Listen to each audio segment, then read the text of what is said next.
টানুন ফ্রেন্ডস, তো কেমন আছো তোমরা? আশা করি সবাই ভালো আছো, আর আমিও কিন্তু ভালোই আছি। কালকে মামামকে স্কুলে ছেড়ে দিয়ে তারপর আমরা দুজন চলে গেছিলাম একটা কাজের উদ্দেশ্যে। আর এদিকে দেখো আমি বসে বসে গাড়িতে শুধু টেনশন করে যাচ্ছি যে আমার মেয়ে কী করছে স্কুলে, ক্লাস করছে মন দিয়ে নাকি কান্নাকাটি করছে। সেটাই আমি রোজটা দিন ওকে স্কুলে দেওয়ার পর আমারও মনটা কিন্তু খারাপই হয়ে থাকে ওর টেনশনে, যত পর্যন্ত ছুটি না হয়।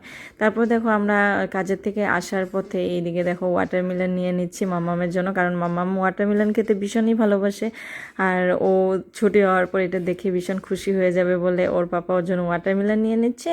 আর এইদিকে দেখো শশাও নিয়ে নিচ্ছে। আর শশাটা যখন নিয়ে নিল, আর পেয়ারাটা কিসের জন্য বাকি থাকবে সেটাও নিয়ে নিল, আর একটা ভুট্টাও নিয়ে নিয়েছি, সেটা হলো আমার জন্য। আর কিছুদিন যাবৎ এতটা গরম পড়েছে আমাদের এখানে, ঠিকমতো টেকাই যাচ্ছে না।